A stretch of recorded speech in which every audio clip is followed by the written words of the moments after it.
See, who am I?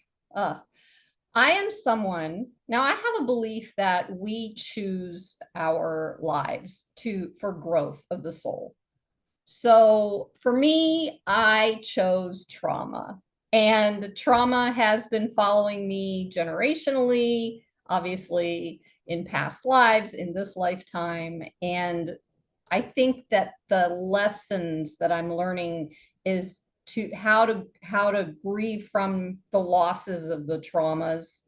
And it's an ongoing thing. So basically my childhood involved divorce, uh, parentification from my mother. For those of you who don't know what that means, it's like I had to take care of her emotions and sometimes actually physically take care of her.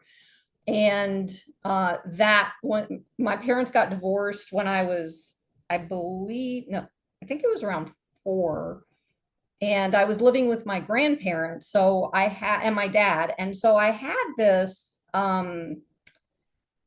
different type of growing up where it's all like old soul, old school, old soul. I'm learning all these different things, but I'm also kind of losing the identity of myself because uh that's not who I am. I walk through all this stuff in my life just to figure out that I am an empath and I am highly sensitive. And by coming into that family who's very controlling and very, uh it didn't fit me. So I never knew who I was. And of course, after my experiences with my mother and my dad, uh I got into relationship after relationship with narcissists. They were it initially was covert narcissists, and then I ended up with overt narcissists, and now I'm starting to meet men that are not narcissistic. So I guess I'm right on the right path with that part of it. And then some of the other experiences I had, I got married pretty young. I was in, I think I was about 22, and I had my son when I was about 23 or 24. So he's 37 now. And then I had my daughter when I was 30. And my first relationship or marriage was 13 years. And in that time, that was dealing with this narcissism. And I had no idea how to deal with it. And I fell further and further and further back into myself. But at the same time, while I was doing that, I also decided to go into the US Army. And I did that for 8 years and ended up getting out. And while I was in, I was actually my supervisor was very similar to my ex-husband. So my ex-husband was like who he was over here, me dealing with when we split up, me dealing with all that, and losing my children to something called parental alienation.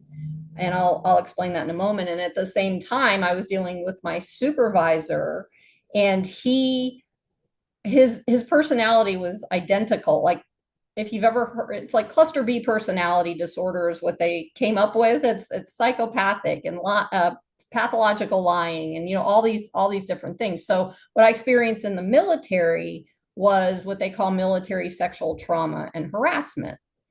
And it was more like he'd say things to me that were sexually oriented. He would smack me on the back of my head, while I'm at work. No respect whatsoever. And I'm kind of getting that emotional same thing from my ex-husband at the same time. So we're going through, or I was going through all this stuff, and again continuing to fall into this hole. And parental alienation is basically the catalyst as to what got me through and onto the other side. It was like the turning point type of thing.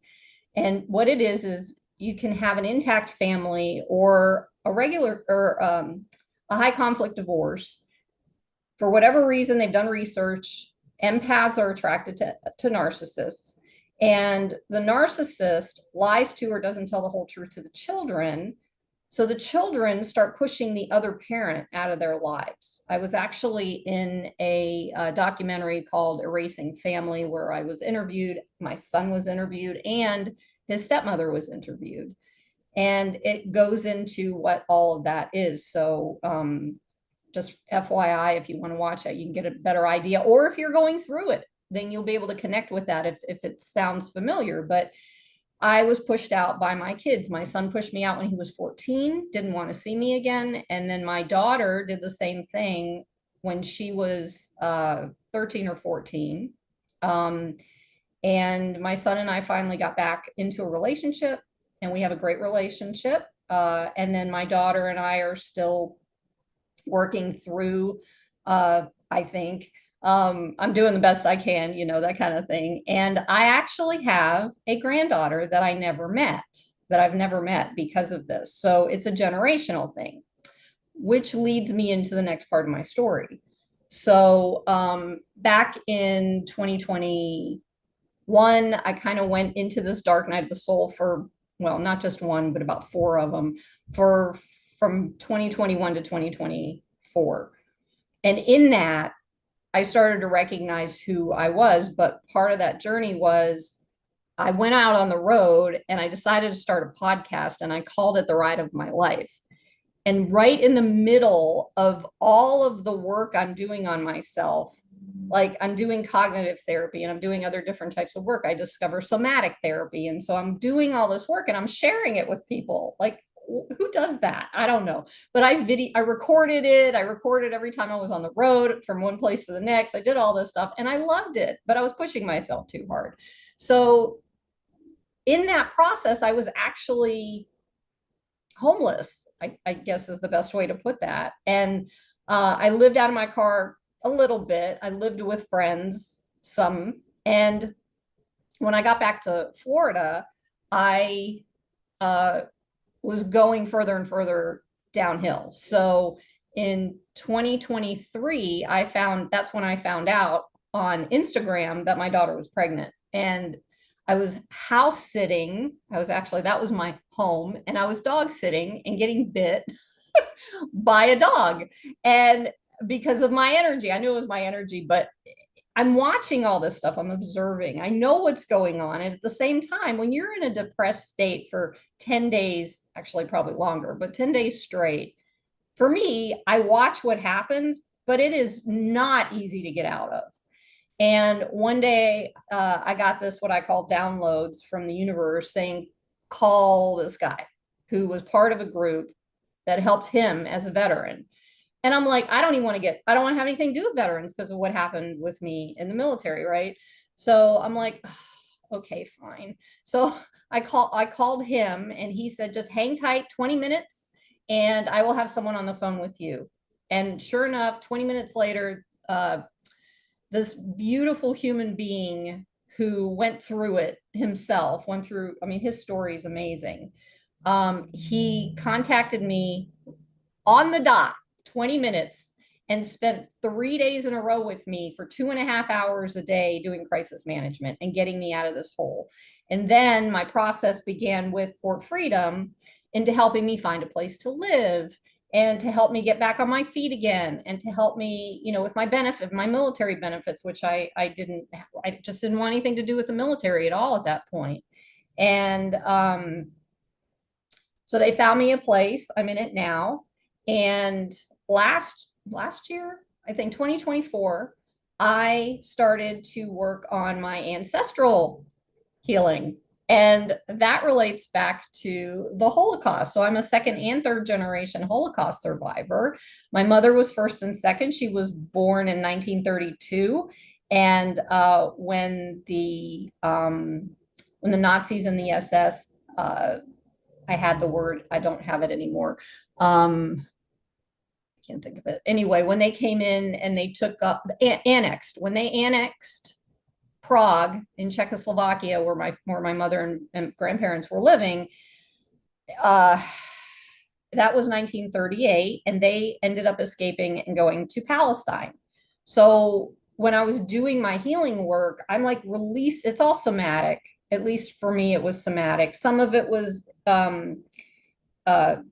kind of understanding what was going on, but the power that ancestral healing work does for us to help us work through grief of generations, which come down to us. And that work created an opening for me to step into my present future. And I started a podcast and I started meeting a whole bunch of old souls and highly sensitives and empaths, which I am. And there's a lot of you out there, just saying. And I just started discovering more and more about myself. But yeah, the generational trauma is a big deal when it comes to healing, because when I did my work, I realized that the generations, if it wasn't for what happened and the programming in the generations, we wouldn't be where we're at right now, because it comes through the line. And it just put me on this like trajectory of, oh, okay. And I believe that they're here to help us with everything going on in the world too. So because they've all experienced it and they all understand it. But the work was to help them heal and for me to heal. And for me to grieve, to learn how to grieve, because that was the biggest thing. I don't think I grieved until my mother died in 2018 for the first time. And then I went through a big time when I found out about my daughter, about my granddaughter. So I started one by one learning to grieve and getting through all that stuff. And it's just been, it's just a roller coaster of a journey, just working through, you know exactly what I'm talking about, Terrain. And it's like, it's very, it's a beautiful place to be when you're on the other side of it. And it's a very challenging place to be when you're in the middle of it. And especially when you don't feel like you have a support system, which I did not. And I wasn't very good because of that. I wasn't very good at asking for help. So it did take a while for me to get that help because of that. So yeah, I think that's enough of my story and I'm sticking to it. And I'm not sticking to it. Never mind. So, and you wanted to know what I do now? Is that what did you mention that? Okay. And then the other piece now, I am putting together a new process. I have been working as a transformational coach for a while. I slowed down with that. I started a podcast called Awakening Soul Divinity, on which Terrain will be a guest. So now you're obligated. And I am also working as or beginning to set things up because my life is shifting big time right now. I'm moving states and I'm shifting everything. So the next piece is, as a grief alchemist, a spiritual guide, and a transformational coach. So I'm going to be working with people on one side, bringing them into like groups and healing groups and that type of thing. So I'm not going to share all of it because you're not supposed to share what you're doing really. And I'm just excited that it's happening finally, because I can see each step like creating one on top of the other. Most of the stuff probably won't happen until after the first of the year, but apparently I've been trained how to just hold space for people who are grieving. And that's something I'd like to talk to you about. Because I know that's the type of work you do. You work with grief, right? That was you, right? Okay. And just help people to understand what that's all about and what that means to hold space and what it means to alchemize grief and what trauma actually is, those types of things. So I'm well versed. I'm sure there's plenty more I can learn through healing and other means, but just one thing leading into the other, and that's kind of where I'm at. This podcast is just opening the door, creating community for people, and creating a space for people to come together to heal, which is really necessary right now. And so yeah, so that's what I'm doing. Many of us, when it comes to grief and trauma, we experience it very young, Hmm. early age, Hmm. and it stays with us and it shows up in so many different aspects and behaviors of our adult life. And Absolutely. unfortunately, so many people don't understand it, or maybe they've acknowledged it, but they put it in the closet. It's that dirty underwear from Saturday that none of us wants to clean because we know it's there, we smell Oh, it, but we're Uh-huh. going to pretend like it's Uh-huh. not stinking up the entire house. Okay. Why do you think some people, sorry, let me rephrase that. What do you think are some of the obstacles that people face when it comes to acknowledging their trauma and finding a way to resolve it? Well, I mean, it's really interesting because people think that we can like analytically or logically put all that stuff in the past, right? The challenge is it's also connected to our physiology. So it's part of the stress response. It's part of how we react. And so all these micro and macro traumas that we have, big T, little t, people describe it differently, that we have when we're children, if we never were taught how to release an emotion such as anger or sadness or whatever, it gets stuck in our nervous system. It gets stuck in our physiology. There's a book by the name of The Body Keeps the Score, and it's written by Dr. Bessel van der Kolk. And he actually worked with veterans to do the tests on them to see what was going on. And during the fight or flight response, this energy, and it's just an energy, which has really blew me away when I found this out, because you can release an energy if you choose to. But most people are too afraid to because they think that it's going to be like some sort of an explosion or rage or something coming out, which isn't true. Or it's going to bring up something that you don't want to bring up, kind of like the underwear you were talking about. So basically what happens is you're putting you're like sequestering all these emotions, and all of the traumas are held in your subconscious, in our subconscious. So most of the time we don't even know why we're doing it. We just feel afraid to allow that to come up, which is why a lot of people won't grieve, because they think it's going to create this big explosion, right? And so what some of the things that I learned on my own and in working with other people is there's like this gap. There's a cycle that trauma goes through, and it has an opening at the end of it. And say, something terrible happened to you when you were 5 years old, right? And or as an example, this is a little my example is a little t trauma with my son. Like I had a feeling I abandoned him through the parental alienation direction, right? He told me no. It was the day that I dropped him off at daycare. He was 6 years old, and I had just gotten a job. I had to drop him off. I got down on my knees. I'm hugging him. I'm doing all this stuff that a mom would do, right? And I loved on him, and I did all these, and I'm like, I'm thinking he's fine. So 34 years later, I come to find out that that was the trauma. That was the abandonment, because after I did that, what he remembered was me turning around and walking off and leaving him with strangers, and he didn't know them. And so that's just an example of a little t. So that gets stuck. That gets stuck in that gap. So that's fear, and sadness, really. And so what happens is, as we go through life, every time something familiar happens to us, it doesn't have to be the exact same thing, but an anger, a fear, or sadness, whatever comes into our lives, it gets stuck. It gets blocked because he never got to release that, because I didn't know how to help him. I didn't even know that he went through it, right? So I didn't help him to learn how to release that. And so it gets stuck.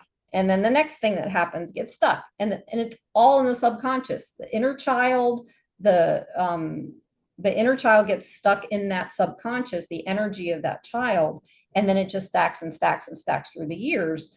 And the fear of that child is the thing that keeps us from taking that step, not who we are as adults, because as adults, technically, we don't have that fear. It's that child that shows up, and intentionally, and I like Jung's work. So it's like to individuate, you get to focus, because these things that come up in life are opportunities. I hope all this makes sense. I'm trying to talk it slow, and okay. So but that's kind of the reason why we get stuck in the past, and we have this fear of just leaning in and doing the work. And I can tell you right now, the very first time that I realized that it's a lot faster than I than I'm sure a lot of you believe it to be. And the way I thought if I started, crying, I would rage, I would come out, I would be like screaming and doing all these things.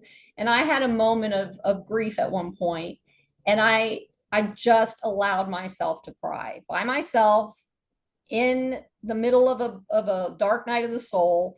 And before I went into the crying, I looked over at the clock, and then I allowed myself to go back into it. And I just bawled. I released it. I let it all come out. And then when I was done, I looked back at the clock, and it was 6 minutes later. That's it.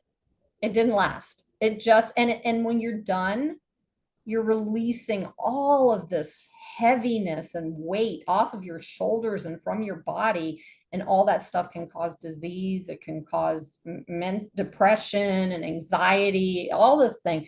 But if you're willing to take a look at the subconscious, like Jung talks about, then it helps to release that. It opens that up, and it also fills in that gap. So once that gap is filled in, you don't go back.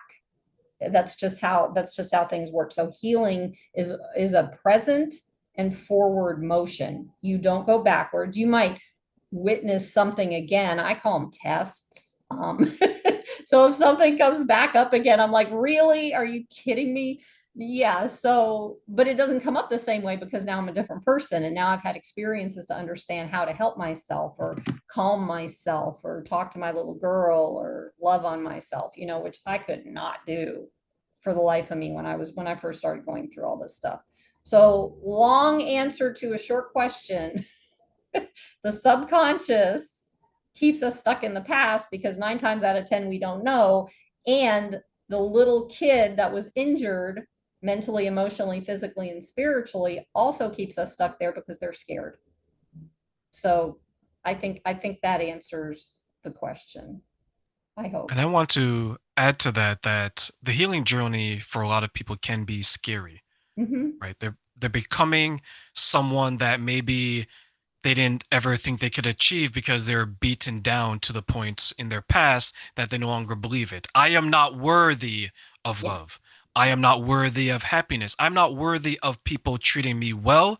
So Mm-hmm. I'm going to go out and search for the chaos. And it goes back to that saying that every saint has a past and every sinner has a future.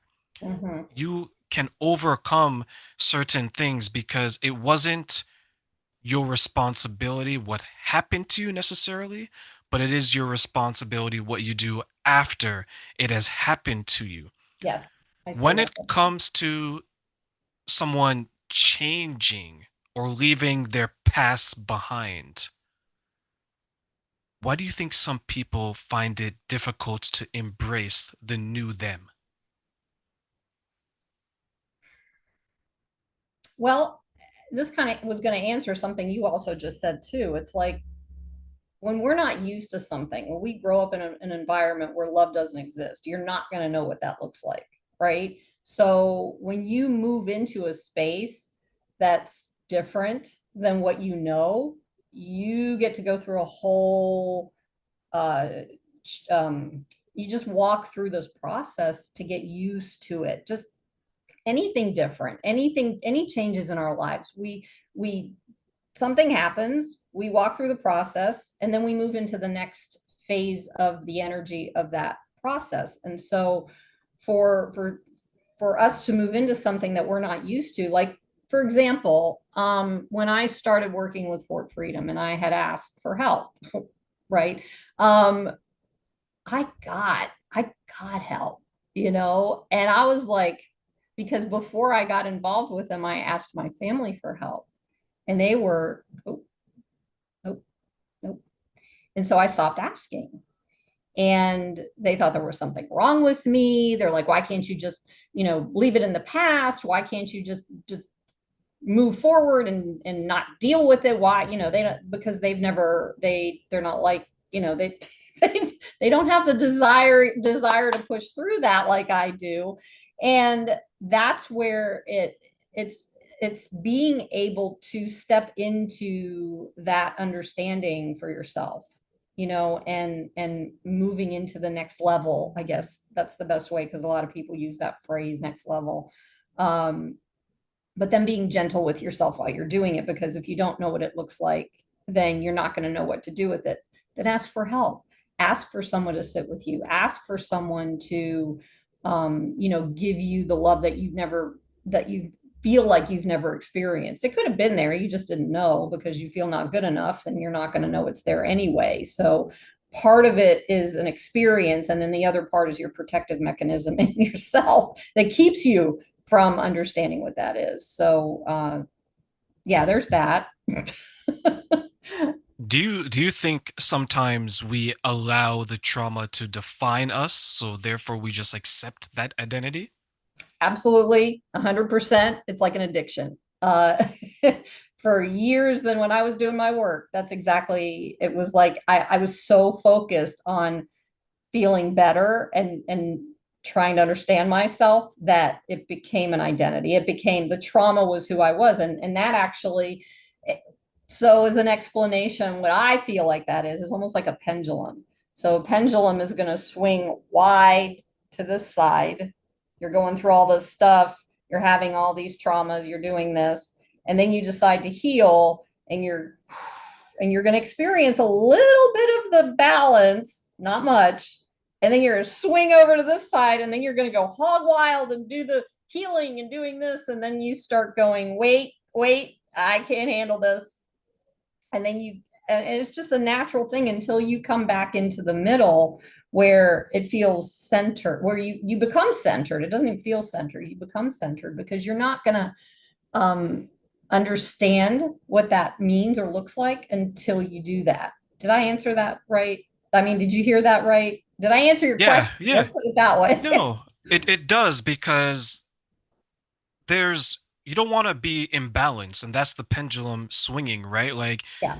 far left, right? And I don't mean politics, but all the way to the left, you're experiencing your trauma, right? And then when it swings back because you're so eager to come through it, it's going to build momentum, it's going to swing to the right, and then you're going to be like, wow, this is new ground. I Right. was terrain with the trauma for 15 years. I know this. I'm comfortable with this. Terrain without the trauma is a big swing. And for a Mhm. lot of people, it's a leap that is too far Yeah. until it starts to swing a little bit back and it gets more centered. Right. If that's the case, then what do you think are maybe some of the dangers of us staying or feeling stuck in the trauma and or victim mentality? Uh, well, to be honest with you, I feel like the danger is that you will never understand who you are. It's very difficult because you're so engrossed in this. Oh, they did this to me and they did that to me and they did. The thing is, back to Jung, the opportunities that show up in our lives is not they doing something to us. It's us reacting to an energy that they are showing up with. And then we get to, like you were saying, we get to be the adult and make the choice rather than the little kid, because a little kid is narcissistic, right? And when we are in that space, it's like, I want this, this has got to be this way, blah, blah, blah. But when you get to be an adult and you've got that trauma, that little kid's still running your life. So as you're doing the work, you're stepping out of that and not allowing that to keep you in victim mode. Man, I had such a hard time with that whole victim thing because, you know, I don't even know how to explain it. It was just I was always in it. I was always like, well, I wouldn't be here if it wasn't for blah blah blah doing this and this. And then when I started to realize, well, wait a minute, that was the kicker. I started to do something like if something came up in my life and I started to go into victim mode, I would go, so where's that showing up in me? How am I feeling? What part of my body am I feeling that in? And there's a little twist here because sometimes it is the other person. And it's also how you respond to that because you're learning how to do it from your own strength and your own power within you to contain yourself and stay, as someone gave me this beautiful picture of a boulder in the middle of a raging river. It's like, how do you get to be that boulder in the middle of the chaos? And in order to do that, and it's not an overnight thing. I promise you it is not an overnight thing. It's just something that little step by step, being gentle with yourself, day by day, moment by moment. And when things don't go right, what I used to do is I'd take a nap and it would clear my energies out, so there's little tools that you find for yourself, that you acquire, that you see somebody like Terrain or myself to understand what those tools are that will allow you and help you get through things, to not get stuck in victim, and then to come back into your heart space, which is where the whole point of all this is, to create that love, that self-love within ourselves, so we don't stay victims, because victim ain't going to get you anywhere. I'm telling you right now, I was so stuck for so long because I made sure that I was going to be that victim. And at one point I got sick and tired of it. So I say, if you get sick and tired of being sick and tired, it's time to change. There's a woman online. She recently was going through a traumatic experience. It was from a loss, and she's turned to social media instead of turning to within her family, which I always say that's red flag number one, where you're taking your traumatic experience immediately online and not within your peer group, unless they're the source of your trauma, right? Right. So, Yeah. but in most cases, they are not, and you can go to them for support. So when she went online, she was getting attention and validation from the online community because people were supportive. Oh my God, sorry you went through this. If you need someone, views, views, views. And now she's getting attention that she's not used to, Mhm. right? Because she didn't feel that she was the most attractive person. But when you're on social media, you have your avatar, you can design it. I am my trauma, I am my grief. So you present it and you get this validation and attention. Unfortunately for her, because she was new to this and she couldn't handle it, it led her to the point in her life where she started to connect with these people. She started to meet up with these people, and then things turned sexual Mhm. with a number of Mhm. people. Mhm. Seems like she forgot that she was married with children at that time. So now she's complicating and making her traumatic experience complex. Right. And the problem, and I'll get your opinion, that some people maybe miss is that your traumatic experience is difficult for you to deal with, but sometimes what makes it worse if it turns you into a person that you weren't before in a negative way. What are your thoughts on traumatic experiences compromising people's morals and it leads them down a negative path? I mean, like, I've never done that before, so I don't have a personal experience response to that. But there's some serious, when I hear stories like this, I know that there's like a serious depth or heavy, capital T, trauma that happened to her that created that protective mechanism of her going out and looking for validation outside of her, and not being able to, because probably no one ever showed her, or she doesn't, go to coaching or therapy or anything like that. So she doesn't know. And so that little girl who experienced whatever that trauma was is desperately trying to wake her up, and she's not listening as an adult, because she's like, she's that little girl, like she's living out of that little girl. So let's say, and in a situation like this, my understanding, it's as a big trauma would be like rape or something like that. So, and sexual, because you said that, so it connects back to the actual trauma. And so she's looking for the vindication, she's looking for the validation, she's looking for all of these things that that little girl never got. And instead of going around it and do her into the psycho spiritual aspect of it, where it connects with her psyche, with her, who she is, and all that kind of thing, and then the spiritual aspect of the connection, she's coming out and doing it out of pain. She's coming out, and people, as humans, it's a human thing, but our desire is to go from pain to pleasure, right? And sometimes when we go the wrong direction, the pleasure can cause pain. So we stay stuck in that loop again that I was telling you about, the big gap, and so she's just stuck in this trauma and has more than likely, if she's still doing it, more than likely not uh, been able to bring herself to make the choice to change her circumstances, because the only way we can change our circumstances is from the inside, and we get that choice. Everybody, that's like a god-given right, is to have choice. Nobody can take that away from us, right?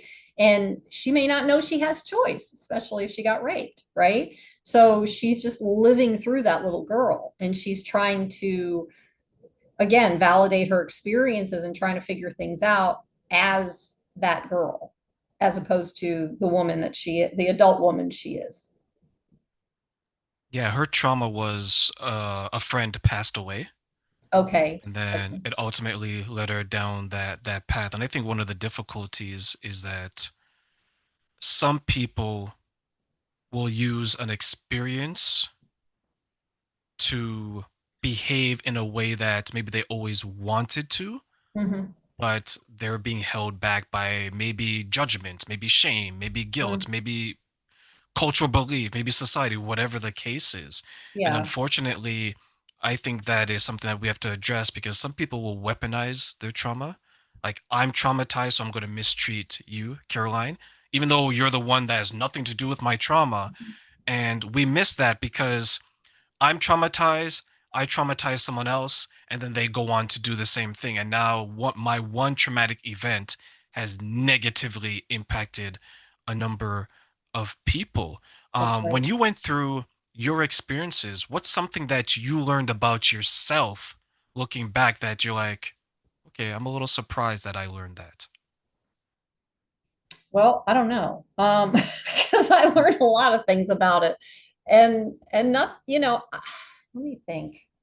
You mean my trauma, or the result of the, like, hurting people Well, afterwards? let's say hurting people. Let's say what was a way that you hurt people that you're surprised you're capable of doing that? Mm. Uh, there were actually, because I was so, um, I'm the type of, as an empath, I like to see people not hurting, right? And I know what that feels like as an empath, and it cuts deeply for me. And as I was learning that hurt people, I was going to mention that it's like and not everybody can be saved, and they're not meant to be saved. They may be here for a different purpose, right? And so for me, it was, as I started to recognize my own behaviors in a certain situation, or something came up, and I was like, ooh, and I could see, like, for example, and I'm not going to get too deep into it, but I had to learn how to look at this relationship and continue to do so every day with my daughter. It's like I get to try, or I get to go and look at her perspective, because maybe she sees things differently. Everybody's got a different perspective based off of the way they were raised, based off of the way they were treated, based off of their culture, based off of where they live, based off of da da da, da, right?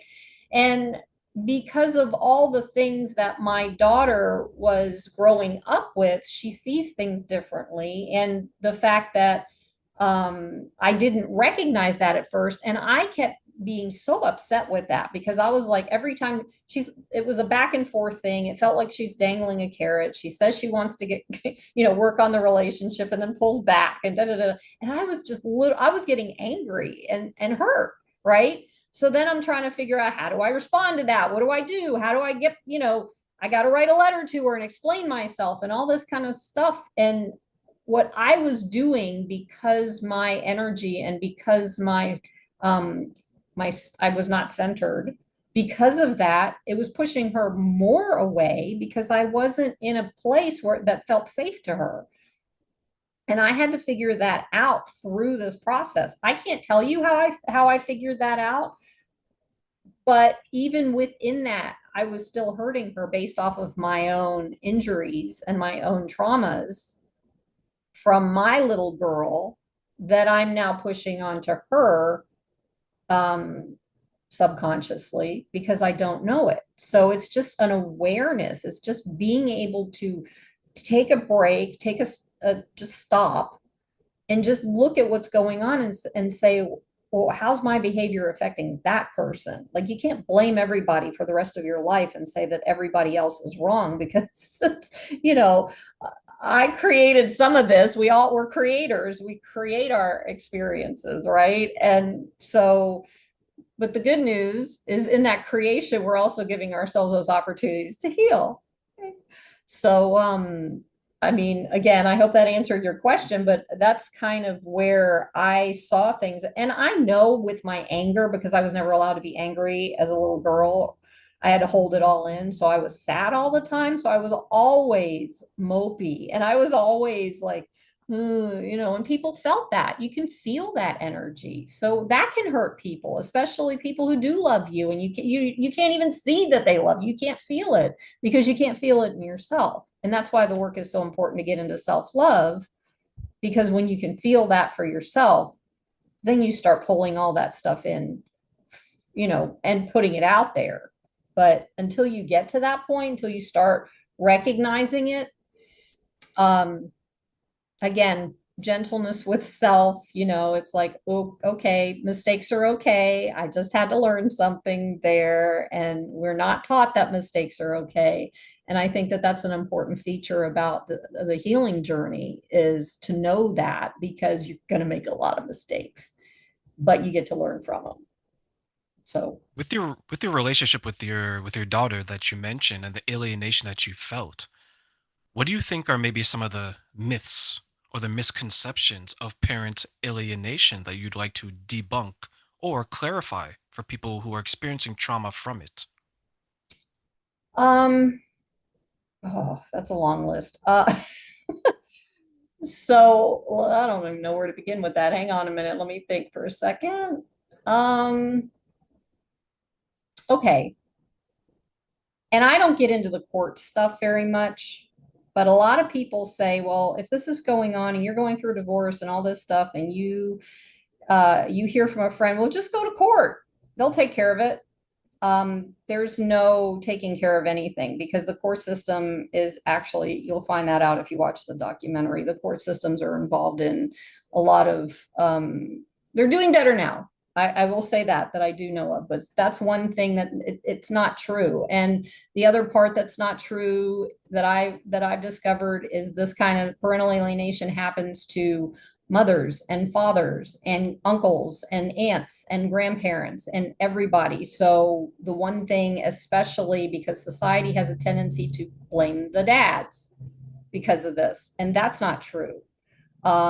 Some people will come up to you and they're like, well, what'd you do wrong? And it's like, I don't know. You know, I don't drink, I don't smoke, I don't go out and party, I don't do any of this stuff. I'm smart, I'm holding a decent job.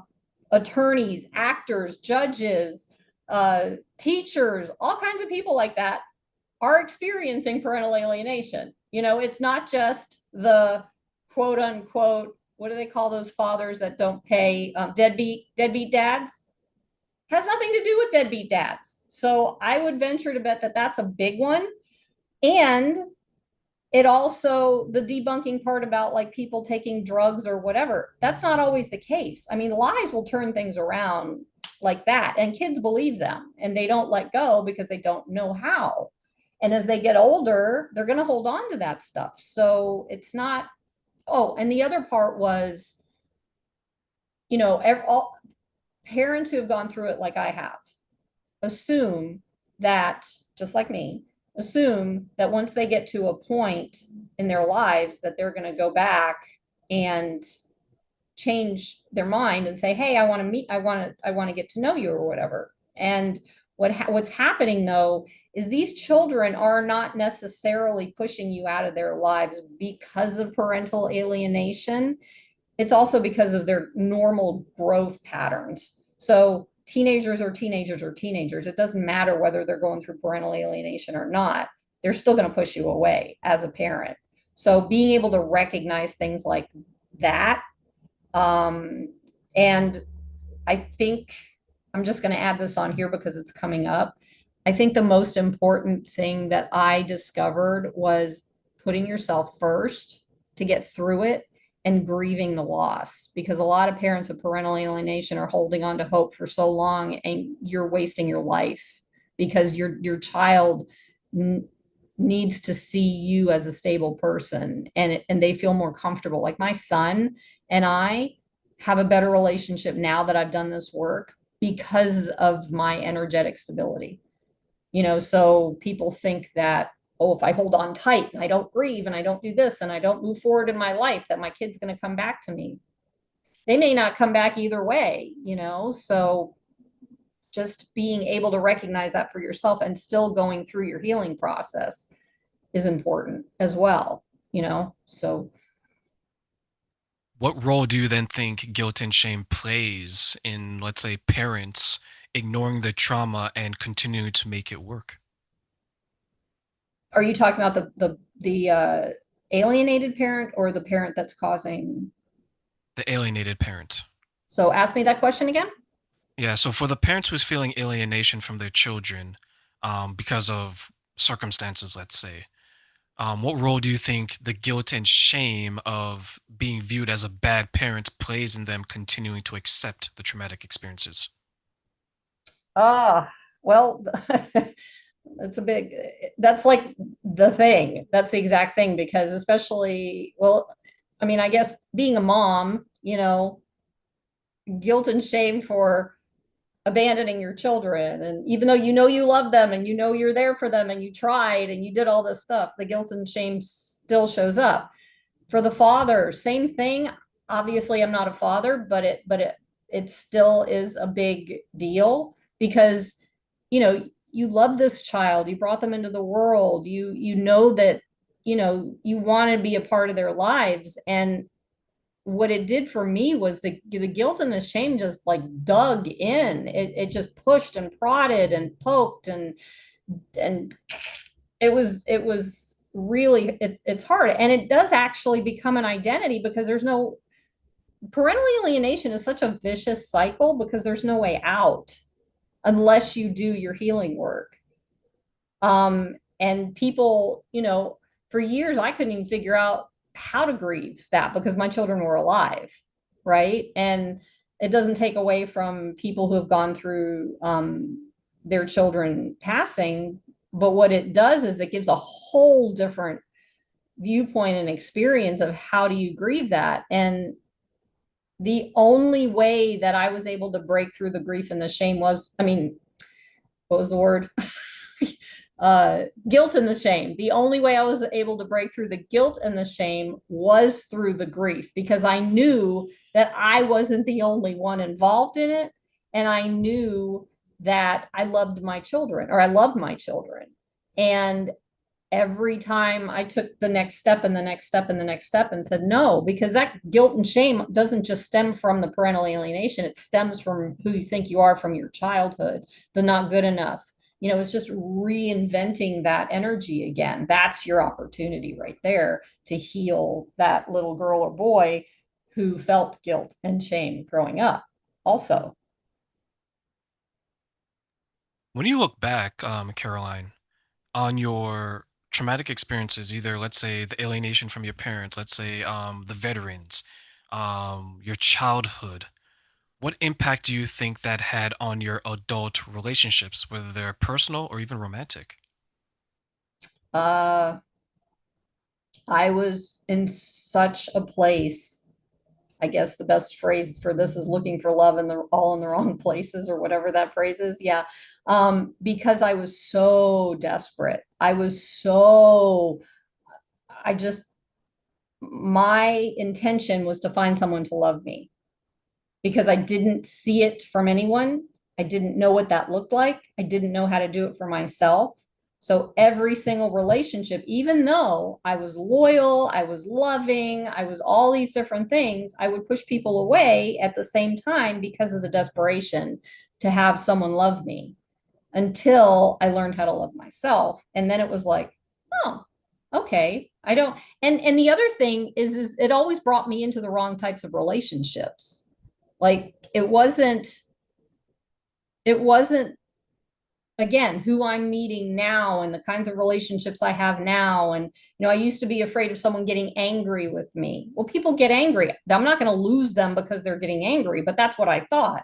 So in a relationship, I believe that this person, if I got into an argument with somebody, that they were going to leave or walk away. So there's always loss involved in it throughout the years, and it just affected every relationship with people like that. And it was almost like I had to completely separate from people to figure out who I am in order to come back in and start talking to people and being in a relationship differently. Because that other way just didn't work. I learned something the hard way where what you're lacking inside of you, you go out into the world to find in someone else. And That's unfortunately, it becomes conditional. Let me do this to get this. It goes back to like their childhood experiences, right? Let me get A's so I get attention from my parents. Let right. me win track and field so I get validation from your parents. From your perspective, not only from your personal journey or just from other people, what are some of the dangers that people face when they're seeking validation outside of themselves and they're seeking it in other people? Okay, so this is a big one. The most important thing is to remember that what your vision is of someone who's coming into your life may not be who they are. So if they don't live up to your expectations and your vision, it's going to create more trauma for you and for the relationship. Because, for example, like if you're looking for this love and you're putting this person on a pedestal because, oh, he's my knight in I'm going back, my age group. He's my knight in shining armor and he's rescuing me and da, da, da.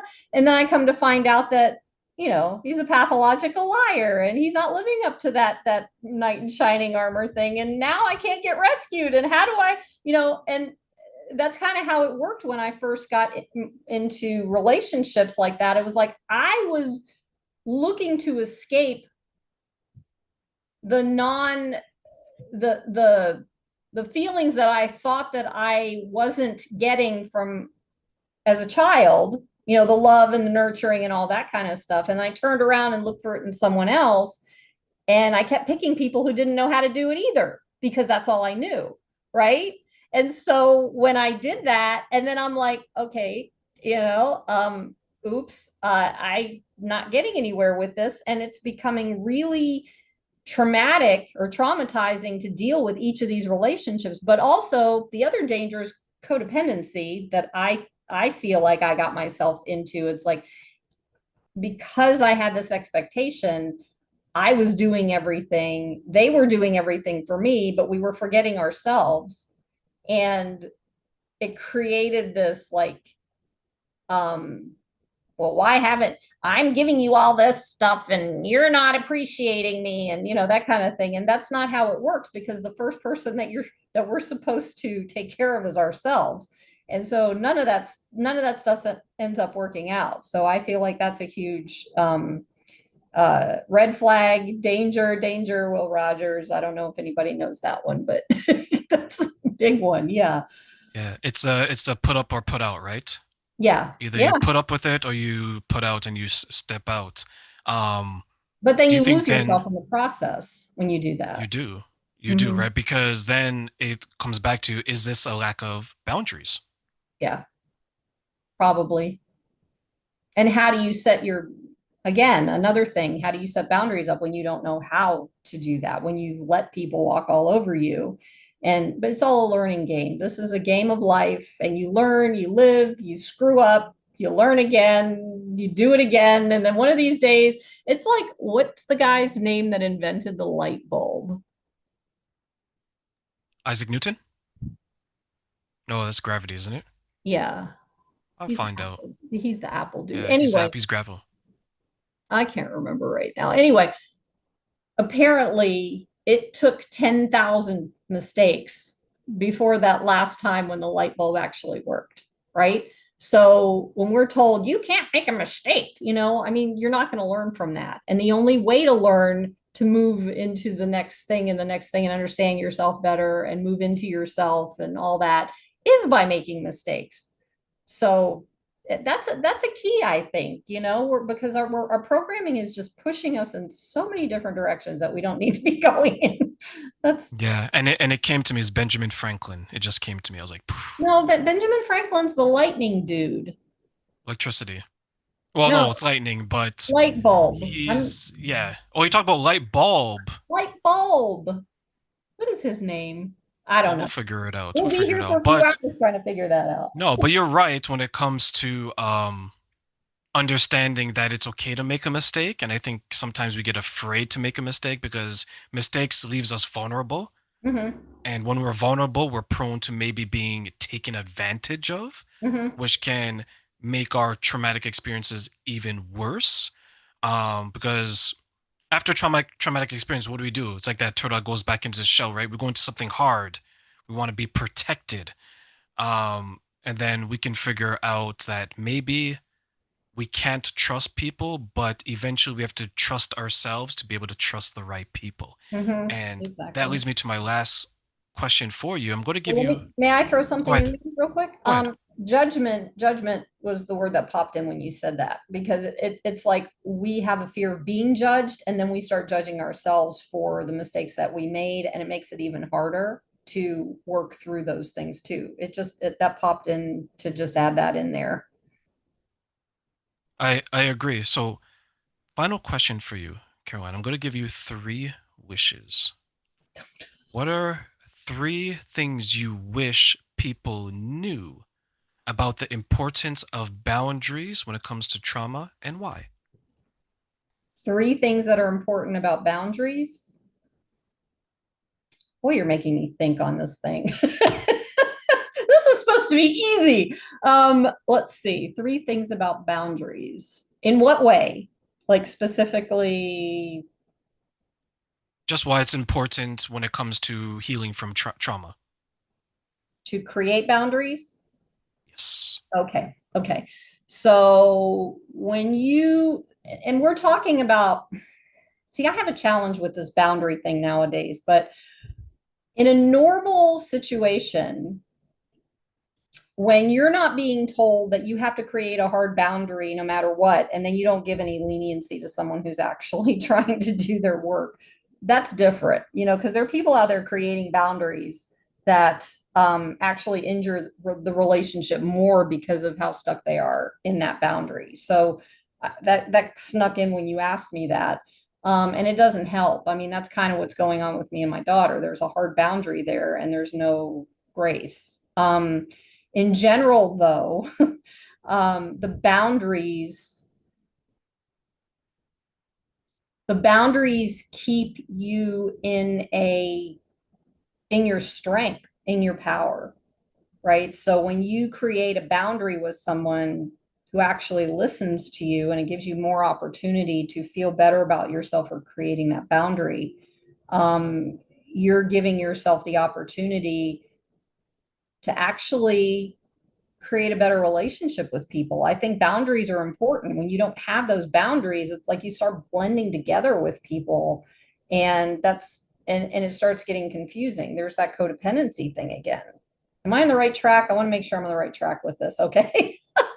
Okay. So that's one of the reasons. The second reason to create boundaries is especially for um, people who are like energy vampires and stuff like that, is to set up a space where you're safe, and they, even though they sometimes don't listen, know where that spot is. Like a lot of times, people who are traumatized or empathic or that kind of stuff, we have very light boundaries.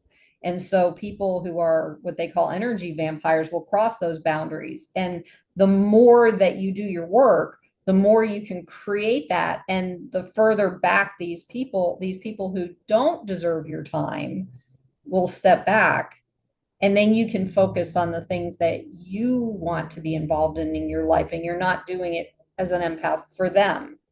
um Having a bit of a hard time with this one.